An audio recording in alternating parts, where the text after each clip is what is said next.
오늘 우리에게 주신 하나님의 말씀은 마태복음 28장 19절로 20절까지 말씀입니다. 신약성경 52페이지 마태복음 28장 19절로 20절입니다. 제가 봉독해 올리겠습니다. 그러므로 너희는 가서 모든 민족을 제자로 삼아 아버지와 아들과 성령의 이름으로 세례를 베풀고 내가 너희에게 분부한 모든 것을 가르쳐 지키게 하라. 볼지어다 내가 세상 끝날까지 너희와 항상 함께 있으리라 하시니라. 아멘. 기독교의 가장 중요한 예식 중에 하나가 두 가지가 있다고 한다면 그건 성찬과 세례입니다. 지난 시간 성찬의 의미에 대해서 말씀을 드렸어요. 기독교 예식에 있어서 토론할 것은 이게 옳다 틀리다가 아닙니다. 그렇게 되면 모든 게 문제가 되죠. 다른 것들을 인정할 수 있어야 되는데, 그런데 우리가 이런 예배나 또 예배 형식이나 예식을 하는 데 있어서 옳다 그르다가 아니라 다르지만 그 다름 속에서 어떤 것이 더 적절하고 효과적인 것을 찾아내는 노력들은 반드시 필요합니다. 그러기 위해서는 정확한 의미를 알아야 되고 그 의미에 맞는 예배와 예식을 준비하고 행하는 크리스찬들이 되어야 됩니다. 그래서 지난주 성찬의 뜻에 대해서 말씀을 드렸어요. 성찬을 뜻하는 헬라어 단어 유카리스타, 이 단어의 가장 큰 의미는 감사라고 있어요. 성찬의 가장 큰 의미는 주님의 죽으심이 아니라 감사예요. 죽으심으로 끝나는 것이 아니라 부활하셨잖아요. 그래서 감사합니다. 두 번째 의미는 주님과의 식탁의 교제의 자리가 성찬이라는 것이에요. 그래서 실제적으로 초대교회 때는 식사를 하고 난 다음에 성찬이 같이 이루어졌죠. 그리고 이 예식에 있어서 식사에서 가장 중요한 것은 그 자리에 식사 자리에 있는 모든 분들이 감사하고 기뻐했다는 것이에요. 그래서 외국의 경우에는 성찬을 할 때 보자기를 덮지 않는다라고 있어요. 보자기를 덮는다는 것은 장례식 때나 덮는 것이에요. 그래서 유일하게 우리나라에서만 보자기를 덮어요. 아니라라고 말씀을 드렸습니다. 또 흰색 장갑도 끼지 않습니다. 어떤 사람들은 위생상이라고도 이야기합니다. 그러나 여러분, 교회 안에서 예식을 행할 때 장갑을 끼게 된 가장 큰 배경을 보면요, 일본에서 가져왔던 문화적인 배경 때문이에요. 이건 기독교의 전통 문화가 아닙니다. 일본 사람들은 지금도 신사참배를 행할 때요, 흰 장갑을 끼고 절을 합니다. 그런데 개화 초기에 일본 유학을 갔던 사람들과 목회자들이 일본에서 신학 공부를 하는 과정 속에 그들의 신사참배와 각종 의식 그리고 교회에서 행하는 성례에서 장갑 낀 모습을 보고 그대로 한국교회에 가지고 들어온 것이에요. 그런 과정 속에서 기독교의 역사처럼 지금까지 이어져 왔던 것이죠. 물론 앞에서 말씀드렸듯이 어떤 분들은 위생상 낀다라고도 합니다만은 실제적인 식사의 자리에서는 장갑을 끼고 식사하지 않죠. 손을 씻는 것이죠. 처음 기독교 복음이 우리나라에 들어왔을 때 우리 사회는 농경 사회였습니다. 그래서 손발로 일을 했었고 비위생적인 환경들이 많았던 건 사실이에요. 그러다 보니까 그 손이 노동과 햇볕에 검게 그을리고 갈라지고 흉한 모습으로 있어서 성례나 의식 참여에 있어서 성결치 못하다라고 해서 장갑을 낀 경우들도 있었습니다. 하지만 그보다 앞서서 장갑을 끼게 된 동기는 그것이 아니라 일본에서 그대로 그 문화를 가지고 온 데서 시작되었다는 걸 우리가 분명히 아셔야 돼요. 이건 제 얘기가 아니라 돌아가신 우리 예배학 교수였던 고 정장복 교수님이나 현재 천안대 신대원 실천신학 교수인 김석환 교수님의 이런 글이나 책에도 보면 자세한 내용들이 담겨져 있습니다. 여러분, 오히려 위생적인 면과 성결성을 위한 것이라면 우리는 성경을 항상 표준으로 삼아야겠죠. 출애굽기 30장 17절 이후에 보면요, 제사장이 예배를 집례할 때 회막과 제단 사이에 물두멍이라는 곳에 가서 물을 받아서 손을 씻고 들어갔던 것을 볼 수가 있습니다. 다시 말해서 어떤 예식을 행하는 데 있어서 장갑은 위생적인 것이 아니라 실제로 손을 씻고 행하는 것이 훨씬 더 적절하다라고 말씀을 드립니다. 제가 다시 말씀드리면 옳다 그러다가 아니에요. 다르지만 그러나 어떤 게 적절하고 그 의미는 명확히 알아야 된다는 것이에요. 또 하나의 성찬의 중요한 의미가 뭐라고 했어요? 포도주의 의미를 말씀드렸죠. 이스라엘의 중요한 결혼 풍습 중에 하나가 뭐예요? 마음에 드는 여인이 있으면 이 신랑 될 사람이 잔치를 베푼 다음에 여성 앞에 포도주를 준다고 했죠. 그 잔을 마시게 되면 이 신랑 될 사람의 청혼을 받아들이는 것이에요. 이걸 정혼이라고 합니다. 오늘날 우리로 이야기하면 약혼보다 강한 거예요.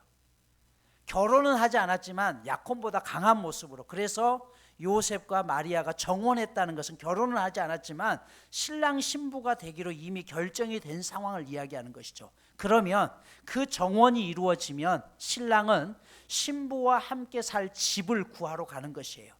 예수님께서 너희를 위해서 처소를 예비하러 가신다는 말도 바로 이런 의미입니다.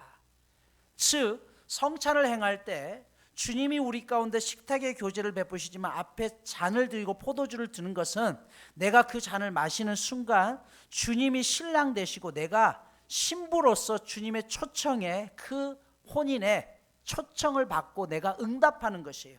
즉 내가 주님의 신부로서 살겠습니다라는 결단이 성찬식의 포도주를 마시는 겁니다. 또한 이건 피를 의미한다고 했죠. 그래서 붉은색 포도주를 사용한다라고 했습니다. 그러면 이런 예식에 참가할 수 있는 사람은 누굽니까? 누구나 가능합니다. 성경에서 세례를 받아야지만 참여해야 된다는 규정은 없습니다. 이건 기독교 발전 과정에서 나타난 전통이에요. 항상 우리가 전통과 말씀 사이에서 구별할 수 있어야 돼요. 교회 안에 여러 가지 많은 전통들도 있지만 그 전통이 말씀에서 온 것이냐 아닌지를 구별할 수 있어야 돼요. 예배 가운데 음악을 어떤 요소를 써야 될 것이냐 말해야 될 것이냐 이게 전통인지 말씀인지를 구별할 수 있어야 돼요. 이런 데서 내가 가지고 있던 전통과 다르니까 잘못된 것이다? 아니라는 것이죠. 다름을 인정할 수 있어야 된다고 했죠. 그러나 분명하게 우리가 다르지만 인정해야 될 게 있습니다. 이 예식을 결코 가볍게 여기지 말라는 것이에요. 왜냐하면 굉장히 중요한 예식입니다. 누구든지 참여할 수 있지만 굉장히 중요한 예식이에요. 그래서 이 예식을 가볍게 여기는 사람들을 향해서 사도 바울이 고린도전서 11장에서 뭐라고 했어요? 누구든지 주의 몸을 분별하지 못하고 먹고 마시는 자는 그의 죄를 자신의 죄를 먹고 마시는 것이다라고 이야기했던 게 바로 이것이에요. 여러분 그래서 우리가 성찬을 참여할 때 하나님 앞에 내가 준비된 마음으로 참여해야 되는 이유가 바로 여기에 있습니다. 이게 성찬이라고 지난주에 말씀을 드렸습니다. 성찬과 더불어 또 하나의 중요한 예식이 세례입니다. 세례가 구원의 조건은 아니에요. 세례를 받아야지만 구원받는 건 아닙니다. 안 받아도 구원받을 수 있어요. 하지만 구원받은 사람은 누구든지 세례를 받으셔야 됩니다. 왜냐하면 세례가 주는 중요한 의미가 있기 때문에 그래요. 그 의미는 무엇일까요? 먼저 세례의 첫 시작은 유대교로부터 시작되었습니다. 유대교는 하나님 앞에 나아갈 때 부정한 것을 씻기 위해서 정결 의식을 행했었고 개종자들에게 너희의 과거의 다른 종교를 가졌던 것을 씻는다는 의미로 세례 예식을 행하게 했습니다. 그래서 그 세례 예식을 통해서 너의 죄를 씻었다는 것이에요. 신약 성서에는 요한의 세례가 나옵니다. 본격적인 기독교 세례의 출발은 부활하신 예수님께서 승천하실 무렵 오늘 이 말씀을 하셨죠. 너희는 가서 모든 족속으로 제자를 삼아 아버지와 아들과 성령의 이름으로 세례를 주라라고 말씀했습니다. 이렇게 시작되었던 세례는 초대교회 때는 굉장히 엄격했습니다. 초대교회의 성도들의 삶을 기록하고 있는 히폴루투스 같은 사도 전승이라는 책이 있어요. 제 서재에도 있는데 필요하신 분은 말씀하면 제가 빌려드리겠습니다. 이 책 굉장히 귀한 책이에요. 근데 그 책에 보면 최소 세례를 받기 위해서 3년 동안 심사를 받아야만 했습니다. 반드시 세례를 하는 사람의 대부가 있어야 됐어요. 이 대부가 이 사람을 3년 동안 돌보게 되는데 3년 동안 구제를 제대로 하는지 고아들을 공경하는지, 제대로 예배 생활하는지, 이 모든 것들을 다 찾아보게 하고 증언하게 했죠. 이런 것들에 대해서 통과가 되게 되면 매일 악한 것들을 내쫓는 축사를 했었고, 때로는 금식을 하고 목욕을 하면서 육과 영을 깨끗하게 하면서 철야 기도까지를 시키면서 세례 예식을 행하게 됩니다. 3년이 지나서 모든 시험에 통과가 되게 되면 이제 물속에 들어가서 완전히 잠겨서 성부와 성자와 성령의 이름으로 3번 물속에 잠김을 통해서 세례를 받게 돼요. 이때 세례를 받을 때는 침례를 행했죠. 흐르는 물에 침례를 행했습니다. 왜 흐르는 물이었느냐? 세례는 새롭게 태어나는 예식이라고 생각해서 흐르는 물이 살아있는 물이라고 생각했기 때문에 흐르는 물에 세례를 받았습니다. 그리고 세례를 받을 때는 아무것도 걸치지 않았어요. 여성들 가운데 모든 장식품 하나까지 다 벗겼습니다. 엄마 뱃속에서 아이가 태어날 때 맨몸으로 나오듯이 세례가 그런 의미라는 것이에요. 그래서 이렇게 세례를 받다 보니까 어떤 문제가 생겼냐? 여성들에 대한 문제가 생겨요. 남성들은 상관없는데 여성들을 남자 사제들이 전부 나신으로 세례를 주다 보니까 이런 보기에 민망한 부분들이 있어서 이때부터 여성 사제들이 새롭게 시작됩니다. 이렇게 세례를 받게 되면 3년 동안 모든 것들을 세례를 받게 되면 이 집안의 이게 가장 큰 기쁨이고 축제였어요. 마치 오늘날 우리 권사님, 장로님, 안수집사님, 목사도 마찬가지 임직을 받을 때 온 식구들이 함께 와서 축복해 주는 것과 같은 의미로 초대교회 때 축복하고 그들을 사랑하며 한 초대교회의 일원으로 드디어 등장시켰던 것이 이 세례였습니다. 그러다가 로마 시대에 와서 로마 제국에 의해서 기독교인들을 핍박하죠.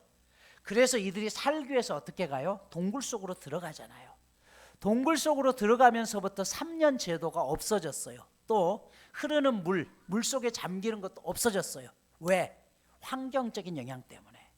여러분, 내가 로마 제국 가운데 예수를 믿으면 죽는다는 그 과정 속에서 그들과 함께 내가 지하 동굴로 들어가겠다는 건 뭐예요? 목숨을 각오한 거잖아요. 그러니 3년이라는 시간이 필요 없어요. 어제 믿었다고 할지라도 목숨을 각오할 정도의 충분한 신앙의 검증이 된 것이죠. 또 밖에 나갈 수 없기 때문에 이때는 그 동굴 안에서 약식으로 세례를 행하게 된 것이 오늘날 각 교단마다의 서로 다른 전통으로 이어지게 된 것이죠. 그렇다면 이 세례의 의미가 무엇입니까? 오늘 크게 3가지로 말씀드립니다. 첫 번째는요, 죄를 씻는다는 의미를 가지고 있어요. 형식은 3가지입니다. 침례, 완전히 잠기는 것. 침례 교단이 있죠? 이 침례 교단은 세례를 지금도 침례로 하기 때문에 침례 교단인 것이에요. 2번째 방법은 살수예요. 물을 뿌리는 게 있습니다. 3번째는 흐르는 물을 손에 들고서 부어서 머리에 부어서 드리는 관수 세례라는 게 있어요. 저희 통합 측 교단은 관수 세례를 행하죠. 하지만 기회가 된다면 침례를 행하는 것도 굉장히 좋은 생각이라는 그런 마음이 듭니다. 온누리교회 같은 경우는 그래서 예배당 본당 안에 침례탕이 있어요. 거기서 침례를 행합니다. 또 제가 아는 어떤 교회들은요, 이스라엘 성지 순례를 갈 경우에 세례자들을 모아놨다가 이스라엘에 간 다음에 요단강에서 실제적으로 침례를 행하는 경우들도 있습니다. 굉장히 특별한 경험이겠지만 어찌됐든 형식은 다르지만 의미는 뭐냐면 씻는다는 거예요. 물로 씻어낸다는 것이죠. 여러분, 그러나 여기서 한 가지 중요한 건 있습니다. 물론 우리의 몸을 씻을 수는 있지만 죄를 씻어낼 수는 없죠. 하지만 이건 상징 예식이라는 걸 아셔야 돼요. 베드로 사도는 베드로전서 3장 21절에서 그래서 세례에 대해서 이렇게 말씀을 합니다. 물은 예수 그리스도께서 부활하심으로 말미암아 이제 너희를 구원하는 편이 곧 세례라. 이는 육체의 더러운 것을 제하여 버림이 아니요 하나님을 향한 선한 양심의 간군이라라고 이야기해요. 자, 이게 무슨 말이에요? 세례를 받는다는 것은요, 우리의 죄를 깨끗하게 씻어내는 역할을 못한다는 거예요. 그건 성령의 역사를 통해서 깨끗하게 씻는 거죠. 하지만 세례를 받음을 통해서 그 다음에 뭐라고 했냐면 하나님을 향한 선한 양심의 간구라라고 했어요. 즉 내가 세례를 받고서 이제 하나님 앞에 깨끗하게 되었음을 선포하면 이제부터는 죄된 것을 멀리하고 내 양심이 하나님을 향해서 깨끗하게 되기를 간절히 간구한다는 것이에요. 방향을 전환시킨다는 것이에요. 이게 세례의 의미라는 것입니다. 여러분, 세례를 받고도 우리가 여전히 죄를 지을 수 있어요. 이게 우리의 모습입니다. 하지만 세례를 받는 순간 우리의 양심이 하나님을 향해서 열려진다는 것이에요. 왜냐하면 의지적으로 결단하기 때문에 그래요. 우리의 삶을 새롭게 하고자 결단한다는 것이죠. 여기에 말씀과 신앙의 신비가 있습니다. 하나님을 믿고 신앙을 고백하고 세례를 받지만 이 세상에 사는 육체가 깨끗해지는 것은 아닙니다. 이 육신을 가지고 우리가 이 세상에서 어떻게 살고자 하는 결단이 중요한 것이에요. 그게 세례의 의미라는 것이죠. 그래서 여러분, 세례를 받았으면 우리가 죄 짓지 않으려고 노력해야 됩니다. 갈라디아서 5장 19절에서 21절에 보면 육체의 일은 분명하니 곧 음행과 더러운 것과 호색과 우상 숭배와 쭉 얘기를 하다가 전에 너희에게 경계한 것 같이 이런 일을 하는 자들은 하나님의 나라를 유업으로 받지 못하리라 라고 이야기해요. 여기 육체의 일을 하면서 15가지를 나열하는데요, 이런 사람들은 하나님의 나라를 유업으로 받지 못한다는 말은 쉽게 말하면 구원받지 못한다는 거예요. 그러면 또 질문이 생깁니다. 아니 목사님, 구원은 우리의 행위가 아니라 은혜로 받는다고 했잖아요. 그런데 왜 여기에 또 행위 구원이 나옵니까? 라고 이야기할 수 있어요. 여기서 가장 중요한 단어는 열매라는 단어입니다. 여러분, 열매는요 한두 번 행한다고 해서 맺어지는 게 아니라는 것이에요. 여러분, 우리가 살아가다 보면 육신의 일들을 행할 수 있어요, 없어요? 있다니까요. 그런데 한두 번 행했을 때 회개하면 돌이키면 돼요. 그런데 끊임없이 반복적으로 하다 보면 거기서 시작되는 게 열매가 맺힌다는 것이에요. 여러분, 내가 악한 일을 계속하면서 나 하나님 믿어. 하나님 믿는 거예요, 안 믿는 거예요? 안 믿는 거라는 거예요. 그런 악의 열매가 맺는 사람은 하나님을 믿는 것 같지만 믿지 않는 거예요. 여러분, 내가 아내를 사랑한다 말로 1000번 만번을 하면서도요 아내에게 어떤 행동도 사랑의 행동을 보여주지도 않아요. 월급을 받아서 갖다 주지도 않아요. 그 아내를 사랑하는 행동이 전혀 없어요. 그러면 여러분, 그게 사랑하는 거예요? 아니라니까요. 우리가 분명하게 기억하셔야 되는 게 바로 이것입니다. 이런 열매를 맺는 사람들은 하나님을 안 믿는 겁니다. 그런데 믿는 것처럼 착각하고 있을 뿐이죠. 그래서 여러분, 우리가 세례를 받는다는 것은 하나님 앞에 나의 과거의 것들을 씻고, 아까 뭐라고 했어요?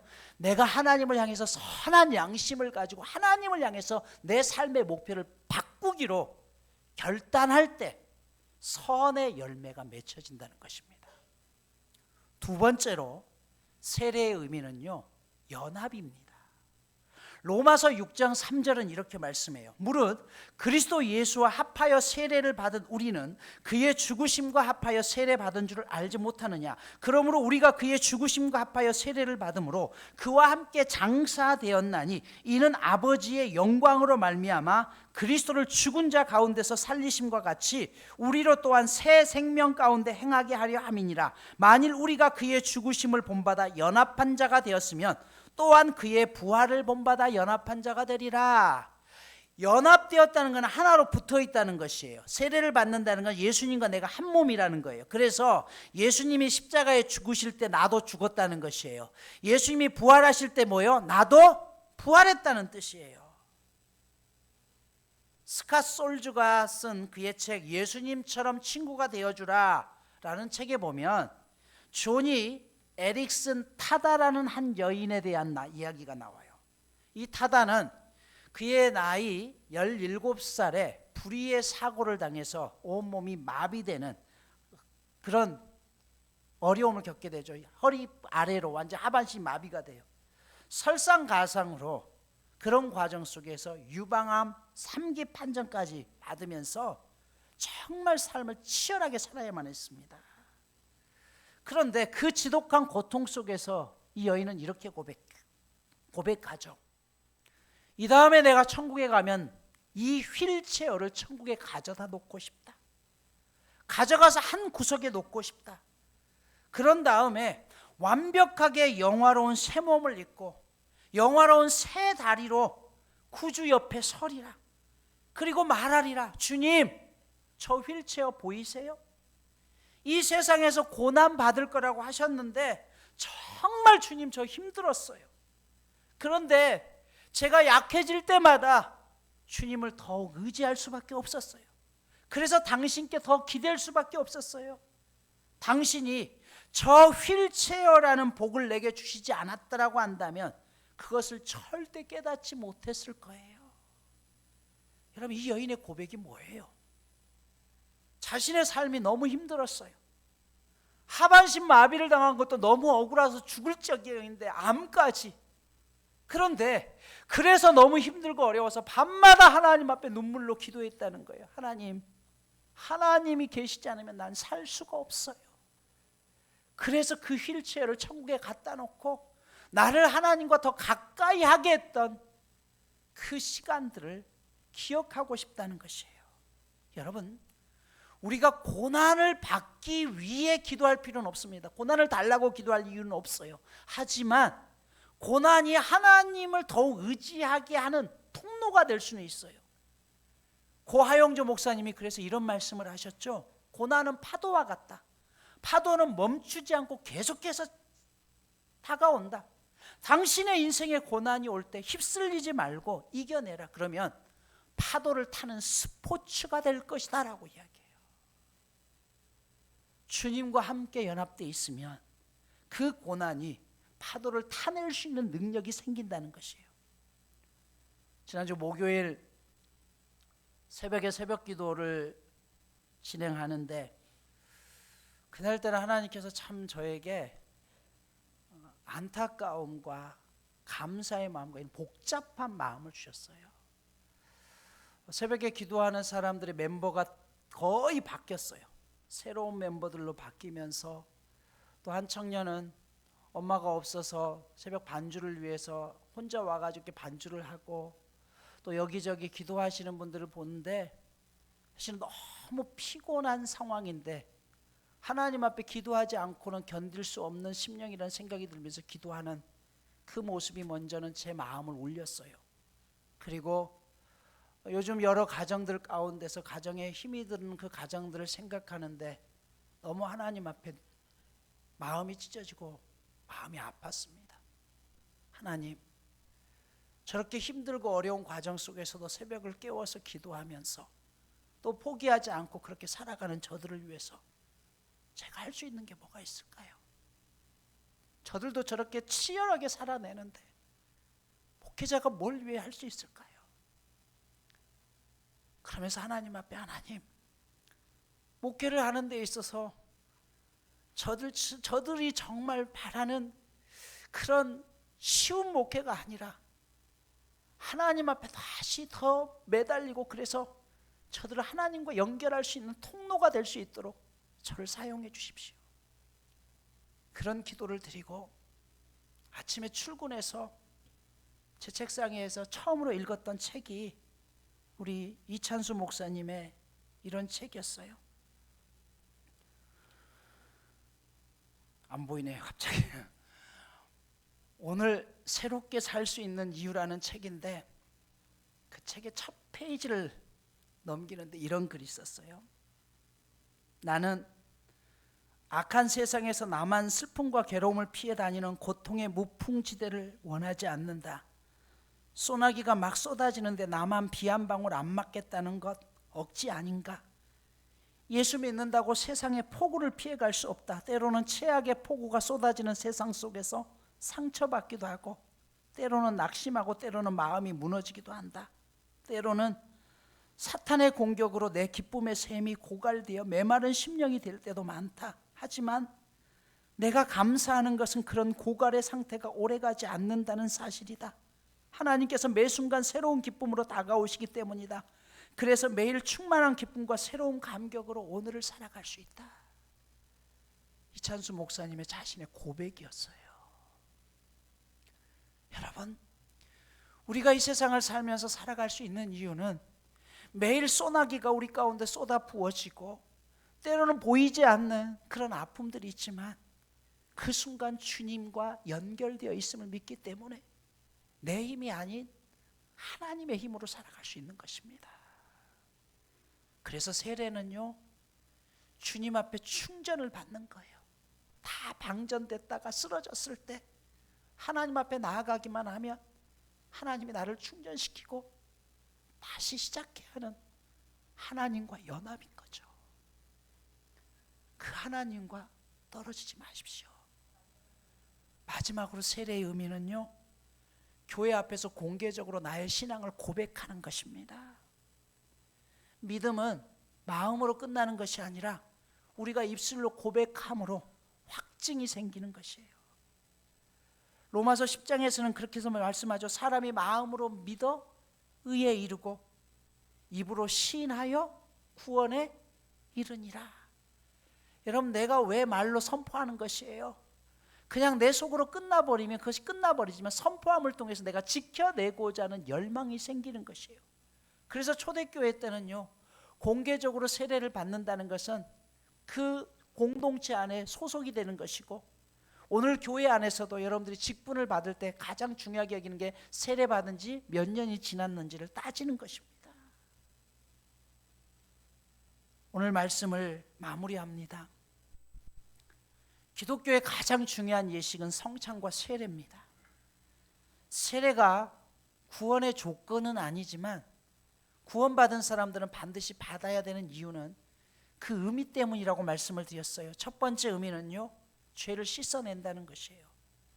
물론 물로 우리 안에 있는 모든 죄악을 씻어낼 수는 없습니다. 하지만 베드로 사도는 이 세례에 대해서 분명하게 얘기를 하죠. 내가 세례를 받음을 통해서 과거의 나의 육신적인 모든 것들을 끊어내고 하나님을 향해서 내 양심이 다시 발동해서 하나님 앞에 초점을 맞추고 살아가겠습니다. 결단이 시작된다라고 했어요. 그 결단이 우리를 하나님 앞에 가까이 가게 하는 것이고 결국 하나님의 구원으로 우리를 연결시키는 것입니다. 그래서 세례는요, 신앙의 완성이 아니라 시작이에요. 다시 시작해 보는 거예요. 내가 이렇게 살다가 끝나는 것이 아니라 늦지 않았다는 것. 그래서 내가 새롭게 다시 한번 결단하고 살아내는 게 세례입니다. 두 번째 세례는 연합이라고 했죠. 아무리 힘들어도 그 사랑에서 끊어낼 사람이 아무도 없다라고 했어요. 옹달샘이 깨끗하고 신선한 것은 늘 멈추지 않는 샘의 근원이 그 안에 있기 때문에 그렇습니다. 오늘 설교의 제목이 뭡니까? 내 안에 너 있다. 오늘 주님께서 우리 안에 있다라고 했어요. 너 안에, 내 안에 주님이 함께 계시기에 연결되어 있다는 거예요. 그래서 우리는 혼자가 아니에요. 그래서 포기하면 안 된다는 것이에요. 나는 할 수 없지만 내 안에 계신 성령님께서 나를 이렇게 세우신다는 것이죠. 마지막으로 세례는 공동체를 향해서 내가 하나님 앞에 이렇게 살아가겠습니다라는 결단이에요. 혼자 아니라 선포하고, 선포했기 때문에 말에 대한 책임을 지고 그 책임 때문에 살아갈 수 있는 원동력을 갖게 되는 것이죠. 오늘 하나님께서는 우리 각자에 대한 분명한 기대를 가지고 있습니다. 그 기대를 저버리지 않았으면 좋겠습니다. 이번 주 미션입니다. 첫 번째, 끊어내야 될 것들을 결단해서 한번 끊어봅시다. 작심삼일이 되어도 괜찮습니다. 하지만 그렇게 결단하다 보면 언젠가 하나님께서 그것을 끌어낼 수 있는 힘을 주실 것입니다. 육신의 열매 맺고 있는 것들이 있다면 이 시간, 이 한 주간 결단하면서 시작해 봅시다. 두 번째, 내가 예수 믿는다는 사실을 당당하게 드러낼 수 있어야 된다고 했는데, 그러기 위해서는 어때요? 내 말과 행동이 일치해야 됩니다. 말한 대로 한 주간 실천해 볼 수 있는 저와 여러분 모두가 되시기를 축복합니다.